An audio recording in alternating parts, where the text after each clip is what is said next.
지문을 많이 해야 감리교가 살아납니다. 저는 좀 첨언을 좀 하자면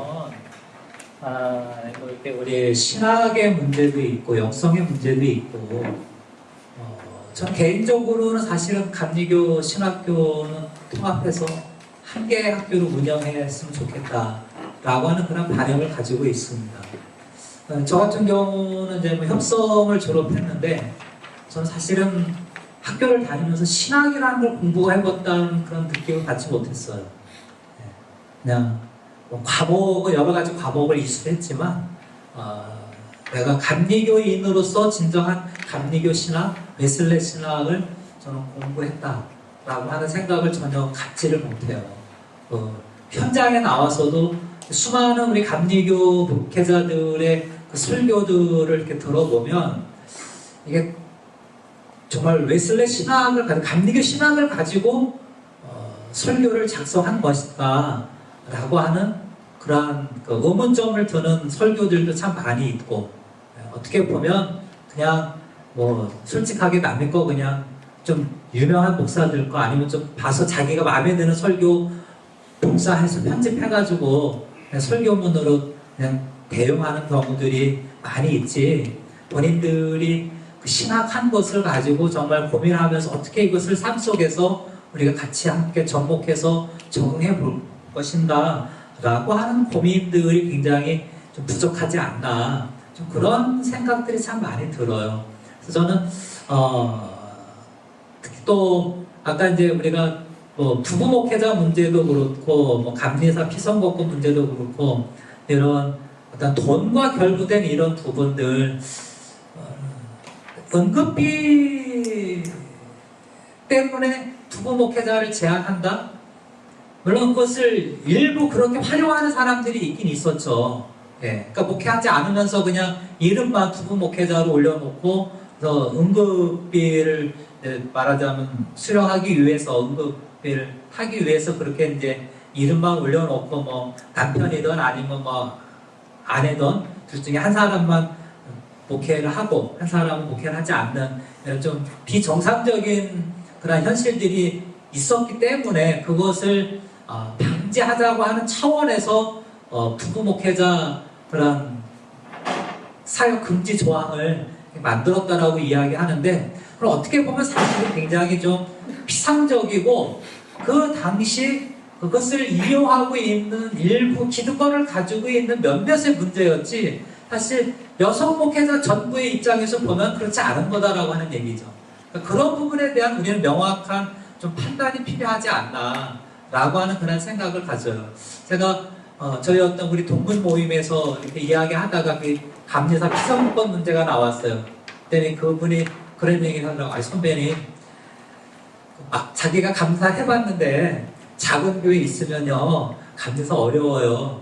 그래서 왜 뭐가 어렵다고 생각하십니까? 그랬더니 행사할 때마다 감리사한테 와서 봉투를 요구한다는 거예요. 그게 만만치 않대요. 그거 감당하기가 어려워서 감리사하기가 쉽지 않다.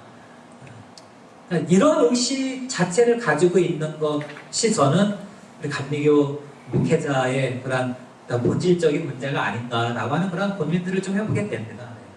물론 뭐 모든 목회자를 다 폄하하는 것은 아니지만 최소한 우리가 좀 감리교 목회자로서 일단 그 자존감, 자긍심 어디 가서 뭐 내가 비록 무슨 큰 교회는 아니고 그냥 뭐 작은 교회에 있고 내가 뭐 생활비 넉넉하지 않게 살고 있어도 최소한 내가 그래도 목사라고 하는 그런 자부심 더군다나 내가 감리교 목사라고 하는 그런 자존감은 좀 우리가 있어야 되지 않을까.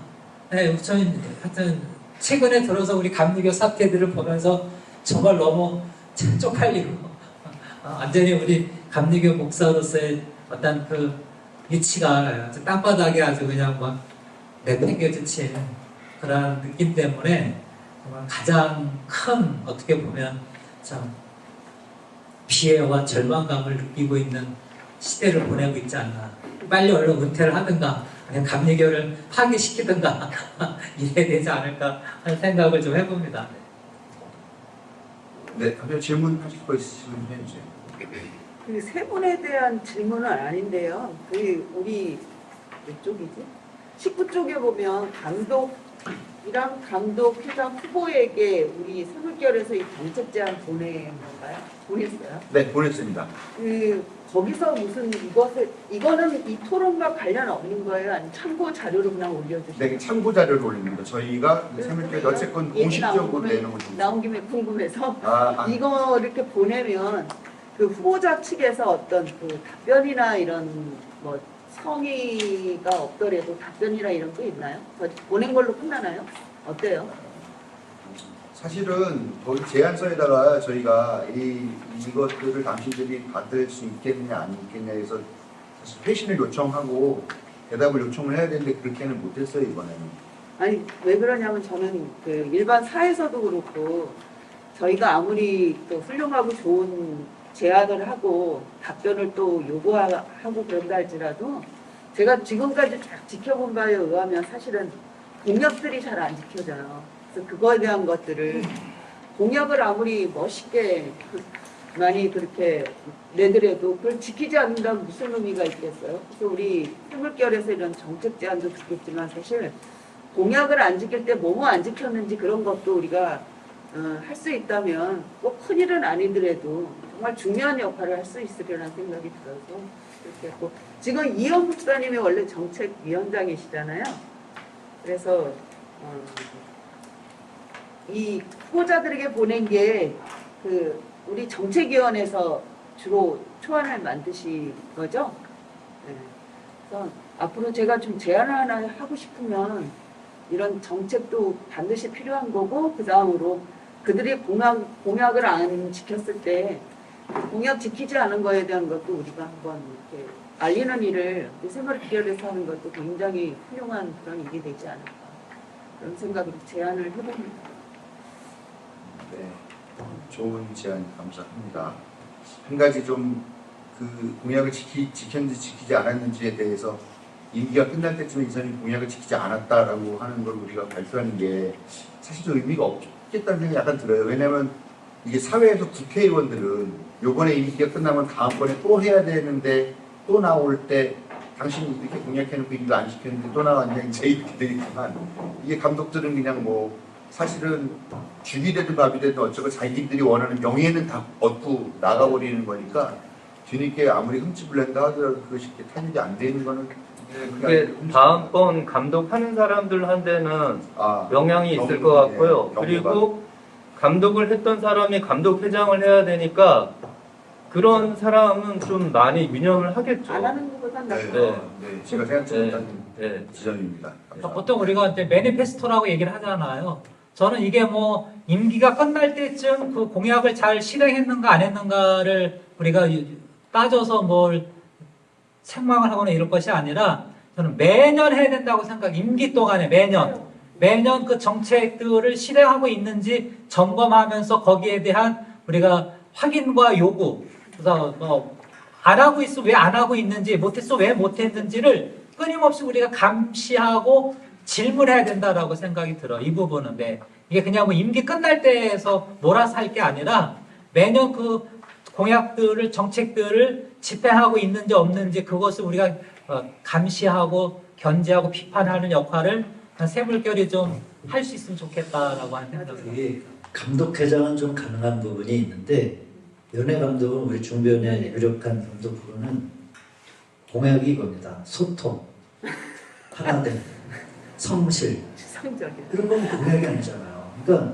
그런데 이게 이제 선거가 치열하면 공약을 해요. 김찬호도 자기 임기 내 미자립 교회 사람들 어떻게 해서 돈을 만들어 100만 원씩 주겠다고 정책 발표할 때 얘기했어요. 다른 뭐 거름도 안 해요. 한번 끝나면은 이 연예 감독은 뭐 이제 김일환 우리 회원 얘기대로 만약에 그 사람이 다시 감독 회장 후보로 나온다라고 하면 뭐 그거는 이제 평가 대상이 될 수 있겠는데 저는 제가 좀 얘기했잖아요. 네네. 그 양해를 좀 구하겠습니다. 우리가 30분 정도 늦게 시작했으니까 원래 8시 반까지를 하기로 했는데 좀 늦어서 뭐 9시 5분까지는 하도록 양해해 주시면 감사하겠습니다. 괜찮을까요? 예, 그래. 제가 아까 우리 식사하면서 박인환 목사님한테도 잠깐 말씀을 드렸는데, 이제 우리 왜 감리교가 지금 왜 이렇게 이제 저기 안산 성광교회 같은 경우가 담임 목사가 이제 성 문제로 당회장직을 잃으면서 당회장 직무대리를 장로로 세웠단 말이에요. 저는 이게 이번에 법이 개정된 첫 번째 사례거든요. 지난 입법총회 때 법이 개정돼가지고 이젠 그러니까 당회장 직무대리, 그러니까 담임 목사는 아니고 당회장 직무대리로 그 교회 장로를 세웠어요. 근데 이제 당회장이라고 하는 역할에 물론 이제 한정준 부분이 있지만은 이제 저는 장로들이 우리 감독 후보 분명히 요구한다. 왜냐면 이번에 그 평신도부 사회평신도 우리 종교원에서 지난주에 수련회를 했는데 요구가 뭐냐면은 평신도의 권리를 더 확대해달라. 이게 감독 회장 후보들에게 나온 아주 강력한 요청이에요. 이제 지금도 우리는 어마어마하다고 생각하는데 내 피가 모자라요 지금 상태가. 그래서 제가 이제 왜 감리교가 지금 이렇게 간판이, 저는 감독 선거라고 생각을 해요. 그러니까 이제 감독 선거 이게 좀 연불처럼 되게 공연불처럼 들릴 수도 있겠지만은 철저하게 평신도들은 감독 선거를 통해서 훈련이 되는 것 같아요. 후보들이 나와서 90도 목사들한테는 앞서 이렇게 해도 장로들한테는 먼저 인사하고 나가요. 목사한테는 선후배들이 두고 있으니까 이러는데 감독들한테는 장로들한테 다 폴더 인사. 이게 뭐냐면은 그런 면에서 지금 어차피 지금 우리 한국교회 평신도 지도력이라고 하는 부분들이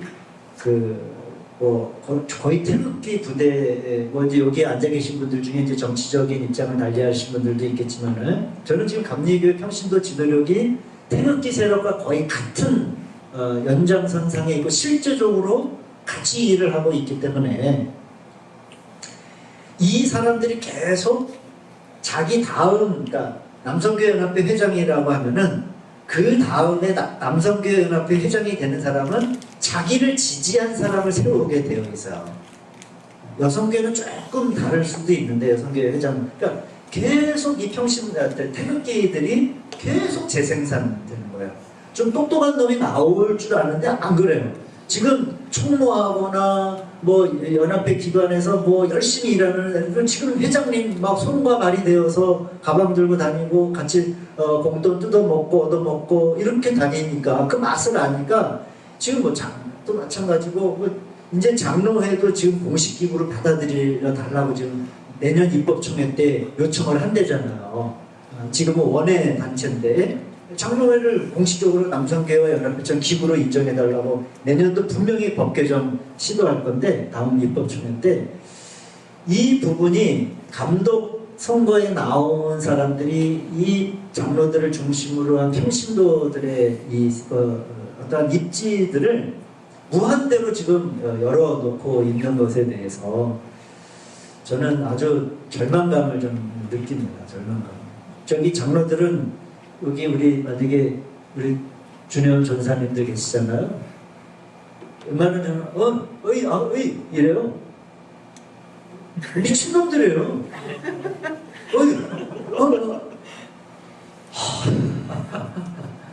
이러한 문화 안에서 지금 예를 들면 김찬호 감독이 공식적인 자리니까 너무 많이 김찬호 모 감독이 200만 전도운동을 돈을 엄청나게 들였어요.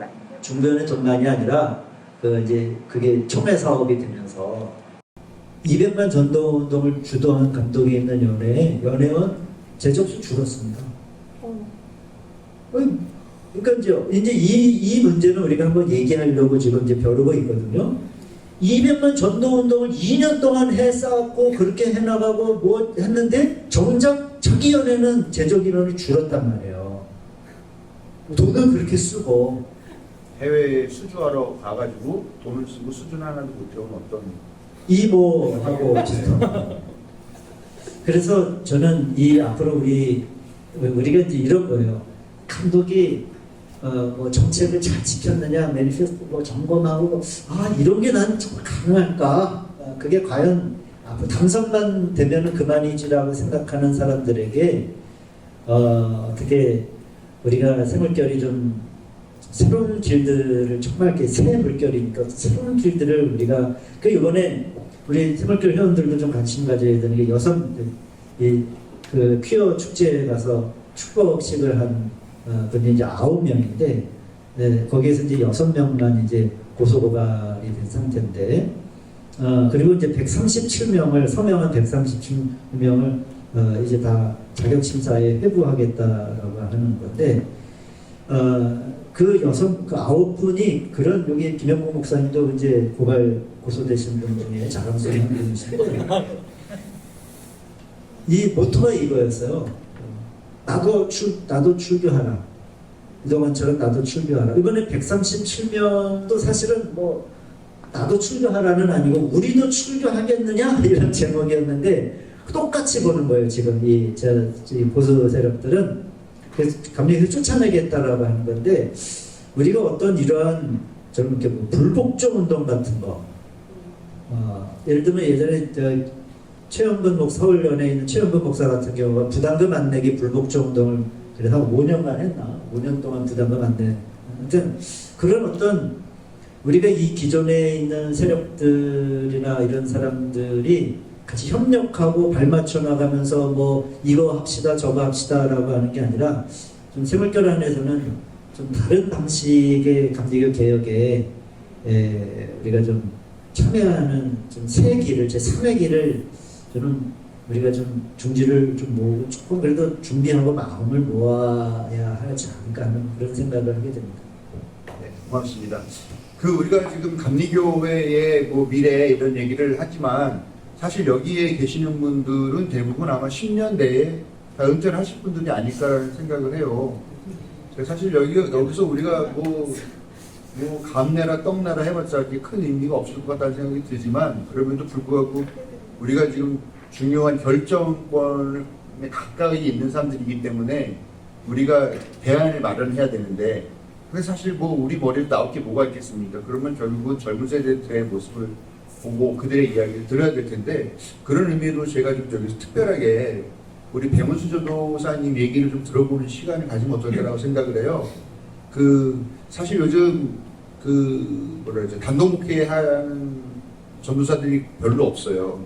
또 자기 돈 들여서 개척하는 사람 별로 없습니다. 근데 배 전도사님은 자기 돈 들여서 개척을 하고 그러면서 교회가 단순하게 종교 활동만으로는 안 될 것 같아서 이제 문화센터를 또 만들어서 거기 같이 운영을 하고 이런 생각을 하는데 궁금한 게 첫째, 도대체 무슨 대장으로 무모한 짓을 하느냐 하는 내용을 하나 좀 물어보고 싶고요. 그 다음에 동시대를 살고 있는 비슷한 또래의 다른 사람들이 지금 감리교회를 어떤 방식으로 이해하고 있는지에 대한 이야기를 사실 우리가 별로 들어볼 기회가 없을 것 같은데 한번 그런 얘기를 해주면 어떨까요? 좋습니다. 말을 잘 못해서 정리를 잘 못하겠지만 한번 열심히 한번. 네, 여기 로분들이 큰 소리라든가 앞에 나와서 할래요? 여기 앉아서 마이크에 대고. 아직 정혜원이 아직 안 6개월 남았습니다. 우리 샘물교회에서는 아까 저기 인권위원장 얘기 못 들었어요. 나와서 하세요. 마이크 대고. 네. 그래, 영상에서는 요거 이렇게 해드리겠습니다. 네. 저는 2년 가까이 됐습니다. 교회 이제 개척한 지 2년 가까이 됐고요. 농촌교회의 모습을 도시교회의 모델로 삼아서 마을의 교회를 하나 세우려고 부산마을이라는 신도시의 이사에 교회를 개척했습니다. 그래서 농촌교회의 목회자의 모습, 교회를 다니든 다니지 않든 마을을 돌보고 빨간 집 어머님, 파란 집 어머님, 그리고 그 교회를 다니지 않는 분들도 마을의 한 일원으로서 목사님을 바라보는 건강한 교회를 세워보고 싶었습니다. 그리고 농촌교회가 마을에서 해온 역할을 저희 교회도 우리 마을의 매력적인 교회가 되었으면 해서 일단 1차적으로 그렇게 교회를 세웠고요. 아까 말씀하셨는데 감리교회의 공교회성, 감리교회의 자랑, 감리교회는 그래도 공교회성을 가지고 한 개체교회를 같이 돌보는 거라 생각되어서 지방회에만 소속된다면 그래도 좀 잘 돌봐주지 않을까 하는 마음으로 소속을 한번 해보았습니다. 근데 현실은 사실은 그렇진 않고요. 뭐 똑같이 이제 부담금을 내려도 지방에서는 이제 실제로 도와주진 않고, 사실 동문에서도 마찬가지입니다. 근데 돈 100만 원을 이번에 얼마 전에 받았는데 100만 원 받을 때 조금 이제 처절하게 앞에서 나와서 인사를 시키면서 나왔던 기억이 납니다. 아무튼 감리교단의 공교회적인 부분을 좀 나름의 이제 생각해서 기대하는 마음으로 왔는데 사실 현실은 그렇지 않았다는 걸 일단 말씀드리고요. 그래도 이제 교회를 세우신 목적이 있다고 생각해서 믿음으로 교회 역할을 하나하나씩 수행하고 있습니다. 농촌교회에서 했던 마을의 하나의 교육 장소를, 그리고 문화의 장소를 대안으로 문화센터를 일단 설립을 했고요. 지금 시작한 지 한 5개월 정도 되는데 저희 마을에 200명 이상의 회원이 등록이 되어 있습니다. 그래서 지금은 농촌 마을처럼 교회인데 교회를 다니지 않는 분들이 일주일에 자기들이 시간을 정해서 청소를 좀 해주시고 있고요. 그리고 지금 이렇게 새물결에 나올 수 있었던 거는 내일에 또 자원봉사자들이 있어서 문화센터가 이제 지금 이렇게 돌아가고 있습니다. 그래서 많은 큰 수익은 있진 않아도 적어도 마을에 축제를 할 수 있을 정도의 수익 구조는 갖추고 있고요.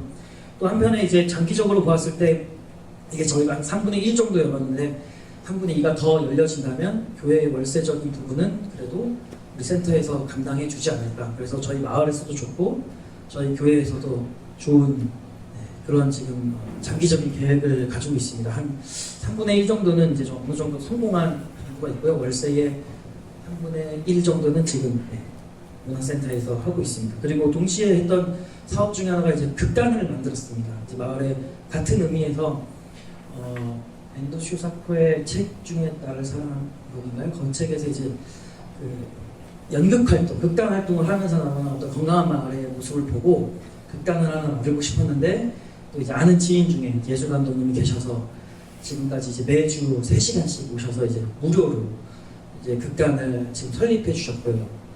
다다음 주 9월 7일에 처음으로 이제 극단 대회를 이제 극단에서 나갑니다. 그래서 그분들하고 대학로에서 가끔 공연도 보러 다니고 교회는 다니지 않는데 그래서 우리 마을에 속해 있는 이웃들하고 좀 어느 정도 자리를 잡은 것 같습니다. 극단 미사라는 게 이제 설립이 되었습니다. 그리고 세 번째로 이제 그 시민 동아리들이 이제 비슷한 시민 동아리, 책 모임, 뭐 책수달 이런 것들이 있는데 책수달도 이제 한 가지만 있는 게 아니라 이제 각 유형 이제 커뮤니티 중심의 이제 책 모임, 그리고 이제 문학 중심의 책 모임 이렇게 주변에 있는 작가들하고 같이 이제 동아리를 이제 설립을 했고요. 이거는 이제 문화센터에서 지원하는 사업으로 진행되고 있습니다.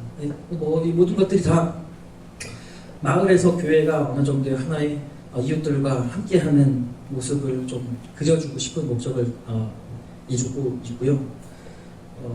또 하나 이제 뭐 여러 가지 좋은 먹거리가 있는 마켓이나 아니면 뭐 이제는 이제 녹색교회처럼 녹색마을의 성장을 위해서도 한 번쯤은 시도를 해보려고 이제 공부하고 있습니다. 그래서 마을의 교회가 민들레 교회가 저희 이제 민들레 교회라고 하는데요. 100년 교회로 이제 자리매김할 수 있도록 지금 성도님들은 별로 없습니다. 네, 성도들은 늘진 않아도 처음에 지속할 수 있는 교회, 재정적으로도 지속하는 급하지 않는 지속할 수 있는 정도를 이제 지금 경제적인 구도를 만들었고요. 또 그리고 성도들도 초반에는 이제 조급함이 좀 있었는데요. 지금은 이제 마을 축제를 3개월에 한 번씩 해요.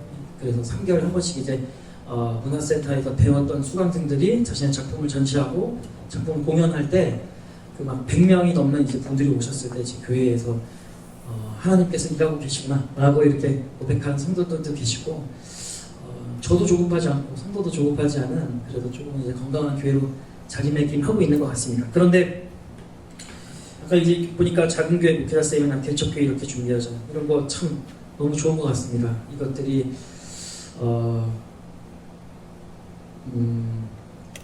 저희 교회만 이렇게 된다는 게 참 슬픕니다. 개인적으로 개별적인 돈을 들여서 한다던가 교회에서 자금을 모아서 이렇게 한다는 것보다 공교회적인 부분에서 저희 교회가 도움을 받고 또 나중에 도움을 주는 것이 바로 감리교회 정신이라 생각되는데 지금 이렇게 진행되는 부분에 사실은 좀 안타까움이 있습니다. 그래서 얼마 전에 성한 목자 이렇게 지금 녹화가 되고 교회에서 이제 네, S교회에서 이제 방문도 오시고 이렇게 하는 뭐 그런 해주신다 하더라고요. 그래서 이제 오셨을 때 마음이 많이 고민이 돼서 어떤 얘기를 해야 될지. 근데 좀 이런 마음이 있었습니다. 교회가 한 교회가 10,000명 이상의 교회가 되었다는 것은 이상한 문제가 있다라는 게 감리교회적인 부분에서 10,000명 이상의 교회가 되었다는 것은 우리 감리교회 자랑이 아니다. 우리 감리교회는 몸집을 부풀리기보다는 마을에 한 교회씩 마을에 또 다른 마을의 교회를 세우기 위해서 계속해서 또 지원해주고 또 세워지면 또 다른 마을의 교회를 세우는 게 감리교회의 자랑이었는데 어느덧 순간 감리교회라는 타이틀을 가지고 한 교회가 10,000명 이상의 성장이 되었고 그런 대형화된 교회들이 지금 다 집권화하고 있고 그리고 연회나 총회 조직이 있음에도 불구하고 자기네 개별적인 교회로 지금 교회들을 사조직을 만드는 지금 그런 구도 자체가 문제가 있다 생각하고 저 또한 다다음 주에 전동 제2교회에서 네 이제 저 같은 뭐 차세대 목회자라고 했나요? 뭐 차세대 목회자들을 이렇게 해서 그런 모임들을 아주 참 감사하죠. 고맙고 이제 또 지원한 뭐 이렇게 오실 때마다 또 지원해 준다는 뭐 이런 것도 있으면 참 감사하지만 이런 것들이 과연 감리교 정치니까 생각이 됩니다. 그래서 좀 공교회적인 부분이 좀 더 이제 확충이 되어서 저도 이제 감리교 목사가 이제 되기 전에 누군가에게 감리교회의 자랑으로 이런 공교회적인 부분을 자랑할 수 있는 지금 이제 너무 거짓말을 많이 쳐야 돼요. 감리교는 이렇다라고 얘기하는데 사실은 다 거짓말이잖아요. 근데 제가 이제 감리교회에 소속돼 있으니 이렇게 설명을 하는데 거짓말하지 않을 수 있는 공교회적인 감리교회가 되었으면 좋겠습니다. 또한 여기 계신 제가 유일하게 이렇게 입고 왔다는 거는 여기 선배 목사님들에게 정말 선배 목사님이라고 생각하는 두름인 것 같습니다.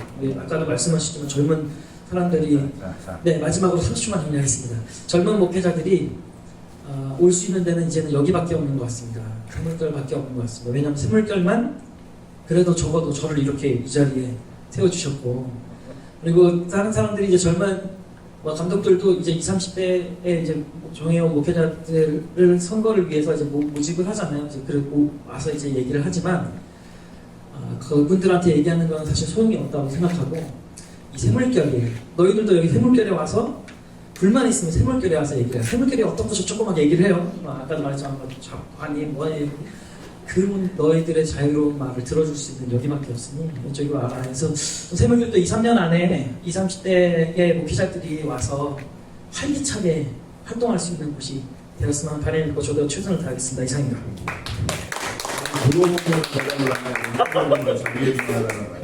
요즘 젊은 신학생들 아니면 졸업해가지고 목회를 하거나 목회 준비하고 있는 사람들은 이 감리교회에 대해서 어떻게 생각하고 있는지 그걸 한번 그것만 짧게. 요즘에는 그 선한 S교회나 이제 큰 대형화된 교회 5대 교회를 이제 들어가려고. 왜냐하면 사실은 이제 본인들도 이제 어느 정도 인지하고 있을 거예요. 40대 이후에 지금 실제로 구호학번, 우사학번 목사님들도 이제 임지에 나가는 게 이제 어려움을 본인들이 이제 보고 있으니까 이제 그것을 해주는 교회들을 이제 찾고 있는 그걸 해주는 게 S교회, M교회, 여러 가지 교회. 그 교회에서 전도사 시절부터 시작을 해서 이제 부목사 시절에서 열심히 그곳에서 이제 목사님께 영감을 돌리면 아마 이제 되지 않을까 하는 그런 구도로 이제 많이 흘러가고 있는 것 같고요. 그게 참 안타깝고 실제로 그런 건강한 생각을 하는 사람들은 이제 교회에 이제 어려움을 갖고 이제 나가고 있는 추세인 것 같습니다. 목회를 나가는 친구들이 사실 단독 목회는 자리가 없죠. 지금 나갈 수 있는 기회도 없고. 예, 농촌에서도 예전에는 그래도 농촌 목회 한다 그러면은 목사님들이 이렇게 자리 이렇게 몇 가지 이렇게 알려준 걸 알고 있는데 지금은 이제 농촌 목회 자리도 뭐 이제 그게 또 이제 밀린 거잖아요. 국악과 구력학과 구치학과 이제 목사님들이 또 이쪽으로 이제 또 농촌으로 또 이제 밀려 나가니까 또 이제 거기서도 또 자리가 없어지고 하는 그런 상황인 것 같습니다. 옛날에는 삼남교회에 정혜원 반, 준혜원이랑 설이 반 그래서 설이와 준혜원이 드글드글하다 그러는데 지금은 정의원도 막 딱지 떨어진 사람이 막내고 막 그런 것 같더라고. 삼남전에 같은데.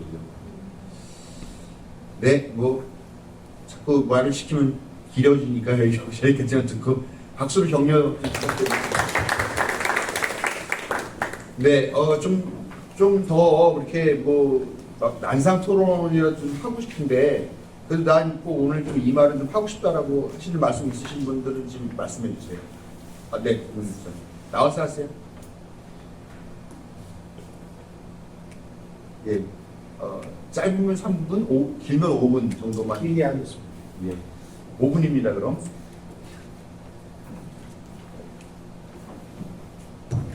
전재범 목사입니다. 저는 지방에서 일할 때도 늘 생각하는 게 하나 있습니다. 뭐냐면 평신도들이 어떻게 바라볼 수 있을까? 그 생각을 늘 해요. 목회자들 얘기할 때마다. 자, 세물교를 생각할 때마다 그런 생각합니다. 왜 평신도 대표들한테 지지를 못 받을까? 이 세물교. 두 가지를 있는데 하나는 뭘 제안하는 거 보면 되게 목회자들 이득을 위한 제안을 많이 해요. 평신도들이 왔을 때 이거 우리를 위한 거구나 이런 제안을 잘 안 하는 거예요. 젊었을 때 여러분들도 다 공부했고 읽은 책들이겠지만 중국에 공산할 때 공산당원들이 공산당원의 권익을 먼저 내세우지 않았어요. 인민의 권익을 내세웠지. 그래서 공산화됐잖아요. 근데 우리 채물결이 지금 제안한 내용들 보면 아까 저도 인권위원이거든요. 다루고자 하는 주제들 보면 다 목회자에 관계된 얘기지 평신도에 관계된 얘기를 이제까지 채물결이 하는 걸 별로 못 봤어요. 예를 들어 이런 거예요. 지금 연회 대표나 총회 대표 내볼 때 정회원 목회자 수만큼 평신도 대표가 나가게끔 돼 있어요.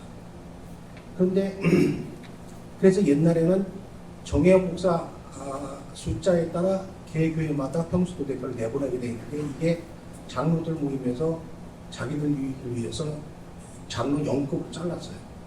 그럼 어떤 결과가 나느냐? 큰 교회는 정회원이 5명인데 목회자가 장로는 10명, 20명 되는 교회도 있어요.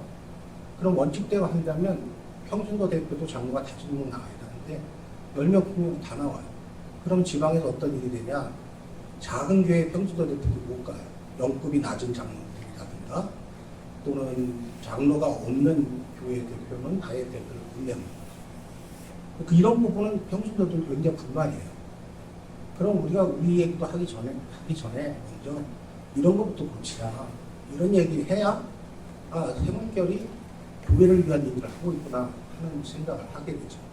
이런 걸 많이 하고 난 다음에 목회자 응급도 얘기하고 부부 목회자 얘기도 하고 이런 거를 해야 먹히지.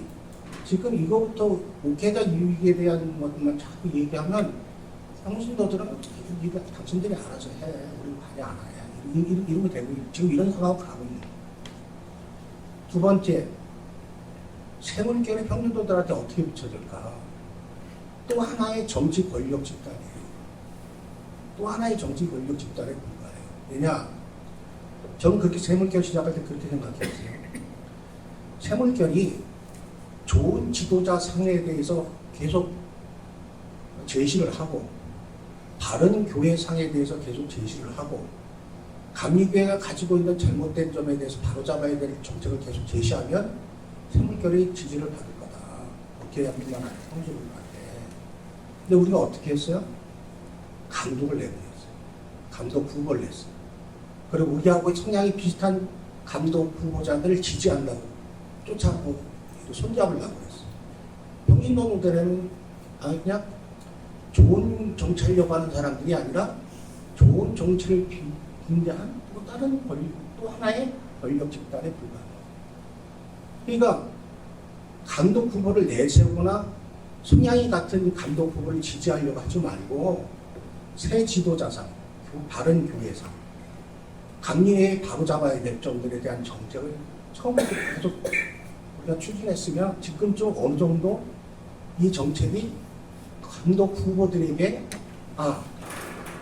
생물결에서 얘기하는 게 평신도들인데 호응을 받으니까 내 정책을 저거를 해야 되겠다. 이렇게 됐을 거예요. 난 앞으로 그렇게 생각해요. 네. 두 가지. 네, 감사합니다. 시간을 딱 맞춰주셨습니다. 중요한 말씀이었고 또 어떻게 보면 우리가 좀 잊고 있었던 부분은 아닌가라는 생각이 듭니다. 반론이 있을 수도 있겠지만 이렇게 일단 잘 접수해서 저희 총무부에서는 생각을 하도록 하겠습니다. 네, 또 다른 분 혹시 난 시간이 없지만 그래도 이 말을 좀 하고 싶다라고 하시는 분 있으세요? 다른 연회에서 어떻게 했는지 모르겠는데 우리 연회에서 감독 정책 발표할 때 보니까 토론과 질의가 없더라고요. 물어봤더니까 선거관리위원회 내규에서 토론과 질의가 없다 이렇게 답변을 들었어요. 네, 정책 발표회라고 해서 네. 발표만 하는 거예요. 그러니까 그 부분을 대해서 아니 일을 하는 사람이 있으면 그 일을 어떻게 할 건지 서로 얘기도 하고 들어도 보고 자세한 거에 대해서 또 더 반영도 할 수 있게 의견 제시도 할 수 있는 건 그런 부분을 좀 그쪽에 총회에다가 좀 실을 수 있게 해줬으면 전에는 그거 했어요. 네, 그런데 네, 이번에 그렇게 정책관리도 하더라고요. 질문하고 했는데 네. 어느 순간에 이게 후보들에게 매우 불리한 거예요. 왜냐하면 상대방 측 사람이 공격하기 위해서 지배하는 일이 자꾸 벌어지니까 이거를 이제 금하는 걸로 바뀐 거예요. 그러니까 이게 다시 질의하자 그랬을 때는 상당한 시간이 좀 걸려요. 아니 작년 입법총회 때 선거운동 기간을 줄여놨어요. 올해 이 적용하는 첫 번째 해 다시 옛날로 돌아갔는데 그러면서 뭘 없앴냐면은 우리가 작년 그 전 개혁 입법으로 낸 것 중에 하나가 뭐냐면은 우리 새물결에서도 내기도 하고 했던 건데 지방마다 돌아가면서 정책 토론회를 열 수 있다라고 하는 게 들어가 있었어요. 근데 그걸 없앴어요. 아니 말 안 하겠다라는 거죠. 그래서 각 지방마다 하는 걸 아니 그냥 선관위에서 주관하는 거 한 번, 두 번 정도만 하고 그냥 끝나는 걸로 입법이 그렇게 개정이 됐어요. 그러니까 그러니까 먼저 번 선거에서는 이제 뭐 한 지방은 아니지만 우리가 저 충주 동서면은 원래는 충주 아니에요. 동서 의지는 지방마다 하게 돼 있는데 그거를 다 하는 건 지방 혼자 개최하는 거는 너무 좀 어려우니까 뭐 이렇게 이제 뭐 지방을 좀 광역화를 서너 지방 묶어서만 한 거지 원래 취지는 지방에서 감독을 초청을 해가지고 정책 토론을 열 수 있다라고 되어 있는 거를 그러니까 이제 한면으로는 우리 감리교 입법이 그러니까 이제 우리 전재원 목사님이 말씀하신 그 연예 평신도 대표 뽑는 거 가지고 4년 전 입법회 때 난리를 한번 난 적이 있어요. 그 정회원에 한 명씩 들어가야 되는데 근데 결국에는 행정총회나 입법총회가 있는 장로들이 자기 기득권을 포기 안 하니까 평신도는 우리가 뽑는다 0급 순으로 뽑는다를 정해놓고 만일 그래서 장로 수가 부족하면은 권사 임명 순서대로 한다라고 장로들이 모아가지고 입법안을 올려놓은 거니까 이게 참 저는 그래서 아까도 이제 평신도 장로들 얘기를 한 부분이 이제 이런 거 우리는 지금 감리교는 법이요 교단이기 때문에 이 입법의회에 불과 들어가 있는 500명, 250명의 평신도들이 자기 기득권을 내려놓지 않으면은 난 이거 영원히 이게 쳇바퀴 돌아서 갈 것 같아요. 저는 이거는 선거는 좀 다른 개념에서 좀 볼 필요는 있다고 생각해요. 왜냐하면 세상 일반 정치인들도 자기 정책 발표하거나 토론회 할 때 후보들끼리 토론회 하거나 뭐 이런 거 해도 이렇게 연설하거나 이럴 때 와서 누가 뭐 질문한다고 뭐 물론 질문하면 받아줄 수는 뭐 본인이 이제 의사결정할 수 있겠지만 그런데 와서 뭐 이렇게 당신 정책 내가 뭐 궁금한데 이렇게 물어보거나 이런 거 거의 없잖아요. 그러니까 나는 지금 이 진행하는 방식도 아까 말씀하신 것처럼 나는 반대편 이제 지지자들이 와가지고 말도 안 되는 막 질문들을 해서 그 정책 발표회장을 막 난장판으로 만드는 경우들도 있고 좀 이건 아까 나도 계속 앞에서 이제 계속 제언한 거지만 우리 감리교회의 난 상식이 너무 무너져 있다. 기본적으로 뭐 목회자든 평신도든 그런 부분들에 대해서 좀 고민이 많아서 제가 그 어느 기자한테 그런 제안을 했어요. 제가 그러니까 정책 발표에 와서 그 후보자들의 이야기만 기사에 그대로 그냥 복사해서 내지 말고 정책 발표에 참석한 사람들의 의견도 좀 들어서 그 의견들을 좀 첨언해서 기사화 좀 해라.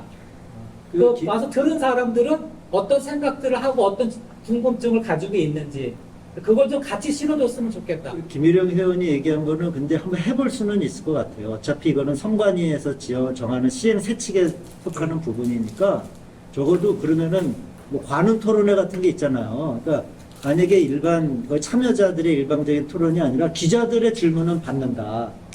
라고 하면은 기자들이 오히려 뭐 어느 편에 서서 할 수 있는 게 아니니까 그런 거는 좀 다음번 요 형태로 입법이 다시 개정되지 않는다라고 하면은 좀 그런 그 선거 문화에 대해서는 우리가 좀 캠페인화해서 반드시 질문함에 답을 할 수 있는 문화를 좀 만들어 건 확실할 것 같아요. 그 요번에 삼남연에는 정책 발표회 때 질문하는 걸 허용을 했어요.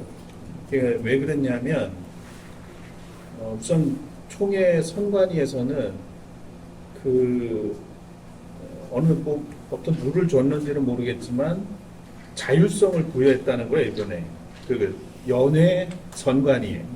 그래서 싸움 나지 않는 범위에서 그건 알아서들 해라 이런 식으로 줬나 봐요. 그래서 삼남연회에서는 요번에 이제 후보들이 발표를 하고 그다음에 통을 준비해놨더라고. 그러니까 각 후보에 대해서 내가 이분한테 질문하겠다는 거를 미리 사람들이 청취자에 써서 넣었어요. 지혜롭네. 그래가지고 거기서 이제 둘씩 뽑아가지고 그냥 자유 토론을 시킨 게 아니고 두 사람씩만 제안을 해서 그 뽑힌 사람이 질문을 하는 거죠. 근데 이제 그 정보를 알고 어떤 후보는 많이 아마 늦게 했는 것 같아요. 그리고 질문을 뭘 할지를 이제 담합을 해가지고 공격적인 질문들을 이제 한 거죠. 그런데 뭐 누가 뽑힐지를 모르니까 대신 정책에 관한 질문만 해라. 우리 같은 경우는 삼남연에는 지금 이렇게 학교 순환제로 해서 지금까지 돌아왔거든요. 근데 갑자기 이번에 협상 차례인데 이제 모건이 나오게 됐어요. 그래서 선거를 안 하다가 지금 선거를 하는 상황이 된 거죠. 삼남연은 오히려 연애 발전 기금을 내고 선거를 안 하는 걸로 그렇게 돼서 그걸 연애 발전에 쓰도록 그렇게 이제 지금까지 해온 건데 아마도 이제 감독 선거와 연계가 돼가지고 지금 이런 일이 벌어진 것 같아요.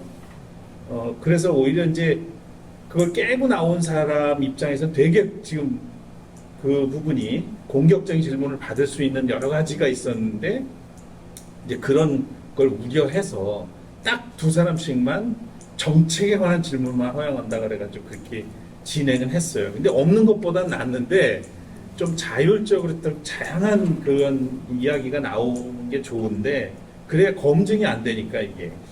그래서 조금 아쉬움은 있었지만 다른 연예들은 그것마저 없었다니까 그런 점에서는 또 연예 그러니까 선관위에서 아마 그런 혹시라도 이제 불미스러운 것들을 없애려고 안 한 것 같아요. 근데 제가 분명히 확인한 거는 연예 선관위의 자율성을 부여했다 이렇게 알고 있습니다. 네, 그것도 반영돼서 다음번 선거 때는 좀 태물결이 적극적으로 이런 좋은 문화를 형성하는 것과 포함해서 또 그럼에도 불구하고 질문을 좀 해서 좀 다양한 정책 본인들이 될 수 있는 그런 방안이 되도록 연구하는 것들을 연구해서 하도록 하겠습니다. 예, 마지막으로 이제 꼭 나는 오늘 이걸 좀 얘기를 하고 싶다라고 생각하시는 분 계시면 딱 한 분만. 그래서 말씀이라고 하기는 좀 그렇고요. 제가 항상 가지고 있었던 고민에 대한 것들을 말씀을 드리고 싶었는데 사실 그 젊은 목회자들이 지금 어떤 생각을 하고 있는지 궁금하다고 말씀하셨는데 저 같은 친구들이 주위에 사실 많이 있어요. 저는 이제 그 감신대에서 종교철학 전공을 하고 그 입학할 때부터 목회 현장을 나가고 싶어가지고 계속 고민하고 기도하고 계속 언제 될 수 있을까라는 생각만 머릿속에 가득한 상태에서 준비를 하고 있는데 사실 제 주위에는 그러한 고민을 하고 있는 친구들이 많이 있습니다. 그래서 제 주위에 있는 친구들은 목회자 자녀들이 있는 것이 아니라 이제 맨땅에 헤딩하는 친구들이 많이 있어서 사실 학교를 다니는 것조차 아르바이트나 여러 가지 사역을 감당을 하면서 계속 고민하고 고생하고 있는 친구들이 많거든요. 근데 그런 친구들의 절반 이상이 지금 목회를 할 수 없을 것 같다라는 생각에 했던 이유가 계속해서 목회 준비를 하면서 교계의 여러 가지 목소리들이나 아니면은 우리 주위의 평신도들이나 이런 모습을 봤을 때 나는 목회를 할 수 있다라는 어떤 자신감이 있어야 되는데 교계의 선배들이 하시는 목회의 모습을 봤을 때는 힘만 빠지는 것밖에 안 보이는 모습을 보면서 과연 내가 목회를 할 수 있을까? 이런 현실적인 벽에 또 그런 것들을 하는 것들이 많이 있었거든요. 예를 들어서 간접적으로 했던 경험 중에 하나는 제가 분명 목회 현장 나갔을 때에는 미자립 교회 아니면은 고생을 하기 뻔한데 그런 데에서 목회하고 있는 선배의 한 일화를 들었는데 너무 힘이 빠지더라고요. 부담금을 못 낼 정도의 힘든 교회인데 지방회에서 주는 자녀 장학금을 부담금을 안 냈으니까 못 주겠다. 그 이야기를 들었을 때 힘이 쫙 빠지더라고요. 내가 분명히 목회를 하려고 하는 거는 내가 진짜 영혼을 구원하려고 하는 그 열망을 가지고 하려는 건데 지방이나 연회나 이런 교단에서 이런 힘들고 어려운 목회자들을 보호해주고 좀 뭔가 해줘야 돼도 부족할 판에 이런 시스템이 되어 있는 그래도 감리교회 자부심을 가지고 있던 사람이었었는데 감리교회 시스템과 이런 거 이 정도였나? 라는 생각이 딱 들으니까 너무 실망이 많이 들더라고요. 그리고 이번에 뭐 동성애 문제뿐만이 아니라 여러 가지 사회의 뭐 장애인 이동권이라든지 그 누구보다도 약자의 편에서 목소리를 내줘야 될 감리교 정치인이 온데간데 없고 오직 대형교회에 그런 부응하고자 하는 그런 것들만 중요하고 이런 모습을 보면서 계속 고민을 하고 있었습니다. 내가 목회를 할 수 있을 것인가. 그런데 이제 배문순 교사를 통해서 생물결이라는 모임이 있다 얘기를 딱 들었을 때는 저는 진짜 할 수 있을 것 같다. 이런 분들이 모여 계셔서 뭔가 바꾸고자 계속 노력하고 계시는 모임이 있다면 다시 한번 힘을 내서 해볼 수 있겠다라는 생각에 다시 힘을 얻어가지고 다시 대학원도 복학을 해서 지금 학기가 마지막 학기를 앞두고 있는데요. 그래서 지금 막 회의하시면서 하시는 모습을 봤을 때 정말 저는 많이 힘든 상황을 말씀을 해주셨지만 이런 고민을 하시고 하는 모습을 보면서 정말 감사하다는 생각이 들었습니다. 그래서 지금 저도 지금 열심히 계속 준비하고 하면서 훗날 제가 선배님들의 자리에 앉아있을 때 비슷한 고민을 하는 후배들의 앞길을 열어주기 위해서 정말 더 열심히 노력해야겠다 그런 생각을 하게 됐고 또 이 자리를 빌어서 감사하다는 말씀을 드리고 싶어서 말씀을 드리겠습니다. 감사합니다. 우영 목사님이 기회를 안 주셔서 큰일 날 뻔했어요. 네, 배문수 전도사 여기는 뭐 아직 지금 교육 전도사라고 그러니까 제가 생각을 좀 죄송스럽게 좀 까봤던 것 같아요. 죄송한데 근데 그래서 배문수 전도사님 지금 준회원이라고 했는데 이분이 훨씬 나으시죠. 선배 저보다. 네, 감사합니다. 우리 문전도사님은 우리한테 감사하다 그러는데 저는 왜 이렇게 부담스러울까요? 네, 그럼 이제 회의를 종료하도록 하겠습니다. 근데 우리 공동대표님 두 분의 그 마무리 발언 듣고요. 그리고 제가 정리하는 발언하고 이렇게 회의 마치도록 하겠습니다. 하여튼 저도 새물결 시작부터 이게 참여를 하고 이렇게 해왔습니다만 아무래도 중앙에 아니라 이제 변방에서 있다 보니까 마음은 있어도 이 거리 이런 것들 때문에 쉽게 이렇게 뭔가 동화되고 더 열심히 하기는 쉽진 않았어요. 그런데 그동안 저는 새물결 어쨌든 부산 내지는 삼남연에서는 여전히 저를 이제 조금 이렇게 보기엔 참 괜찮은 사람인데 이제 그쪽에 가담해서 뭘 하고 있다는 것 때문에 이렇게 좀 색안경을 끼고 보는 분들도 있는 거는 같아요. 그래서 이번 또 선거, 감독 선거나 이런 과정에서 보니까 들려오는 얘기도 이제 듣게 되고 그렇습니다. 어쨌든 저는 자부심을 갖고 있고요. 조금이지만 보탬이 될 수 있다면 또 나름 열심히 해야 되겠다. 그리고 지금 삼남연애를 중심으로 이렇게 해왔고 올해 또 부족한데 또 공동 대표로 이렇게 하라고 그래서 그냥 순종하는 마음으로 지금 하고는 있습니다. 그런데 이 말씀은 좀 드리고 싶은데 우선 새물결과 함께 하다 보니까 우리가 어떤 일을 어떤 방향으로 나가야 되겠다고 하는 것에서는 같이 공감을 해서 이렇게 같이 나갈 수 있어서 굉장히 힘이 되고요. 그걸 뭐 올해 감독이 될지는 모르겠습니다만 그 한 분의 이제 감독 후보의 정책을 제가 다 만들었습니다.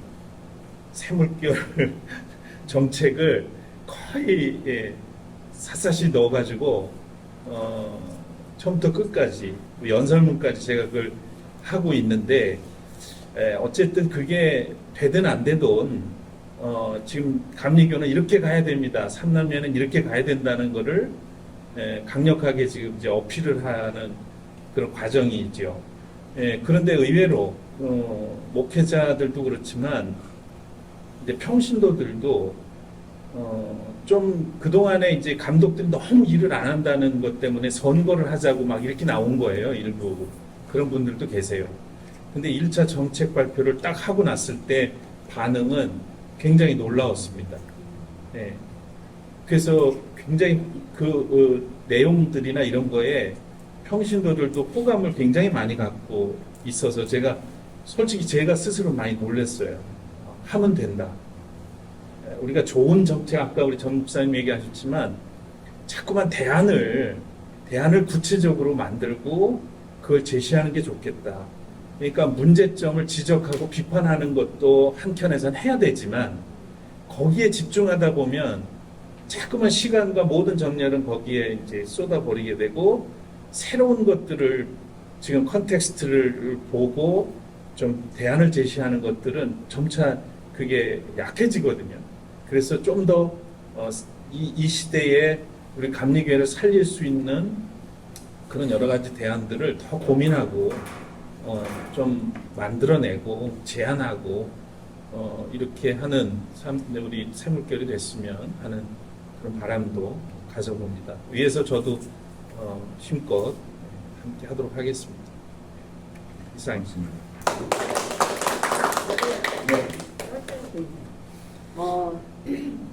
제가 이제 은퇴가 얼마 안 남았어요. 근데 이제 홍보영 목사님이 여성 대표 전 대표였던 홍보영 목사님이 어느 날 전화를 해서 새물결에서 여성 대표를 맡아달라라는 부탁을 들었어요.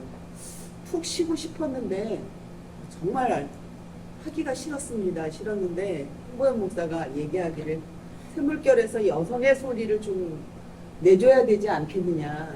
사람 많잖아. 그랬더니 언니 그래도 여성들을 위해서 지금 가장 오랫동안 활동하셨으니까 가셨으면 좋겠습니다 라고 얘기하는데 제가 거기서 무너졌습니다. 나이도 많고 쉬고 싶고 코로나 걸려갖고 죽을 뻔하다 살아났거든요. 2년 전에. 살이 한 7, 8kg 빠졌어요. 그래서 기운이 없고 그런데 또 제가 가야만 한다고 그러니까 제가 결단을 하고 새물결에 합류를 하게 되었습니다. 저는 그래요. 새물결에 있는 분들이 어떤 감리교회 아웃사이더 그런 비주류 이런 분들을 위해서 주력하고 있고 활동한다는 거 알고 또 우리 아까 인권위원회에서도 부부 목회자 문제 또 하시는 거 보면서 굉장히 반가웠고 또 굉장히 놀라웠습니다. 이렇게 통하는구나. 사실 우리가 총대 15%를 만들기 위해서 지금은 의무화되어 있죠. 한 10년 동안 피켓 시위를 했습니다. 그래서 겨우 그거를 따냈어요. 그래서 50세 미만 여성 15% 할당제 의무화를 만들어냈는데 그전에는 가급적 30%예요. 그런데 이분들이 가급적 30%를 안 뽑는 거예요. 그래서 저희들이 그 확정되기 전에 입법의회를 갔어요. 봤더니 500명 의원 중에 여성 목회자, 그래도 여성교회는 좀 많은데 여성 목회자는 한 명이었어요. 얼마 10년도 되기 전에. 그걸 보고 굉장히 충격을 받았고 우리가 힘들더라도 이거는 꼭 따내야 되겠다라고 생각을 해서 지금은 15% 의무화가 되었습니다. 그러다 보니까 보통 입법 외에 여성 교육자가 한 35명 정도, 35배 달라졌죠. 그래서 여성들은 옛날에 선배님들도 많이 활동을 했지만 우리들이 문화적인 교육 때문인지 남성들 쪽에서 일부분은 여성들이 이렇게 앞장서서 자기의 권리를 내세우는 걸 굉장히 기분 나빠해요. 그냥 조용히 있으면 알아서 해줄 텐데 저는 그런 걸 언제 느끼냐면 음식점 같은 데 가서 주차를 하려고 그러면 여자가 이렇게 운전을 하면 갑자기 그 주차 요원 아저씨 목소리가 커져요.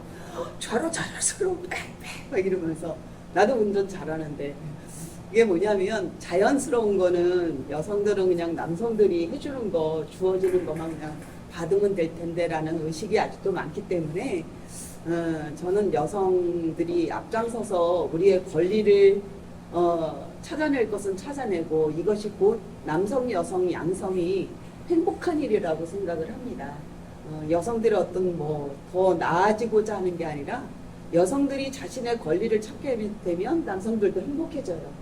남성의 부담감이 그만큼 적어지기 때문이죠. 그래서 새물결에서 여성들을 위한 배려를 많이 해주신다는 거 알고 감리교회 그 어느 단체도 이렇게 하지를 않고 있어요. 그래서 저는 새물결 초창기 때부터 함께 했었던 사람인데 앞으로 저희들 여성들의 과제는 총대에는 15%가 의무화되어 있지만 그 밖에 어떤 조직이나 이런 위원회 쪽에는 15%를 지키지 않고 있습니다. 그래서 그런 것들을 이루는 것을 제가 은퇴하기 전에 좀 봤으면 좋겠고 새물결과 함께 가장 비주류이고 지금까지 가장 오랫동안 억압받았던 여성들의 권익을 위해서 열심히 제가 협력하고 활동할 것이고 또 새물결에서도 여성들을 위한 일들을 조금 더 지금까지 잘해오셨지만 더 신경 써주시기를 생각을 하고 계시기를 부탁드리면서 말씀을 마치겠습니다.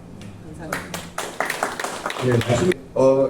일단 죄송합니다. 제가 진행을 잘 못해서 시간을 좀 많이 오버했어요. 좀 늦게 시작한 것도 있지만 그래도 사실 이렇게 모이기가 쉽지 않은 데서 모여서 마음 같아서는 좀 더 얘기를 하고 싶은데 그거는 이제 일단 이 자리에서는 파하고요. 여기도 10시까지만 설명하는 거라서 2차로 혹시 시간이 되시는 분들은 자리로 옮겨서 하도록 하고요. 저도 이제 마무리 발언을 하도록 하겠습니다. 이번 감독들은 공약 이행률이 꽤 높을 것 같아요. 왜냐하면 누가 됐든 간에 이 사람들이 다 내걸고 있는 것 중에 하나가 공성의 철저히 응징 이게 다 들어있더라고요. 그리고 아마 그거 하나만큼은 기가 막히게 다 공약을 이행하지 않을까라는 생각을 합니다. 참 답답하고 안타까운 일이고 또 지금 전 목사님께서 말씀하신 게 사실 이런 정책 같은 것들이 그들에게 있어서 무슨 의미이겠느냐 돈 10억을 1년에 쓰는데 사실 또 그것과 관련되어 있는 무리들이 또 그 밑에 주렁주렁 달려있어 평신도건, 옥사건 그럴 텐데 어떻게 보면은 새물결은 또 결국은 다시 운동 조직으로서의 정체성을 찾아가는 게 아닌가라는 생각이 좀 들고 그런 국민들이 조금 더 우리 안에서 좀 심도 있고 좀 더 빈번하게 논의가 되었으면 좋겠다라는 생각을 합니다. 내일 운영 광고에 마지막이에요? 소집 네, 제 말 끝난 다음에 네. 내일 운영위원회를 해요. 운영위원회 안건 중에 하나가 이제 이번 감독 선거에 대해서 우리가 어떤 입장을 가질 것인가에 대한 결정을 해야 돼요. 최소한 우리가 감독 회장으로 나온 누구 정도 누구의 공약이 괜찮고 정책이 괜찮으니까 그 사람을 지지하겠다라는 그런 선언 결정들은 나와야 되겠죠. 그런데 쉽지는 않을 것 같고 저는 셋 다 과연 이게 과연 자격이 있는 사람들일까라는 생각이 계속 들더라고요. 공약을 보거나 그 사람들의 됨됨이를 보거나. 그래서 어쩌면 우리가 차라리 공식적으로 이번 선거에서는 감독회장으로서 우리가 지지할 만한 사람이 아무도 없기 때문에 공식적으로는 우리는 기권하겠다. 예를 들면 뭐 이런 선택을 해야 될지도 모르겠다라는 그런 생각들을 하는데 여러분들의 생각은 어떨지 좀 궁금했었고 그런 얘기를 나눠봤으면 했었었는데 조금 시간이 좀 충분하지 못하는 게 좀 아쉽습니다. 아무튼 뭐 내운영위원회에서 여러분들의 의견을 잘 모아서 우리가 이번 선거에서 어떤 방식으로 응하고 임해야 될 것인가에 대한 결정들을 하고 여러분들 공유할 수 있도록 하겠습니다. 네, 그러면은 이것으로 오늘 토론회를 일부를 마치도록 하겠습니다. 박수로 마치겠습니다. 감사합니다.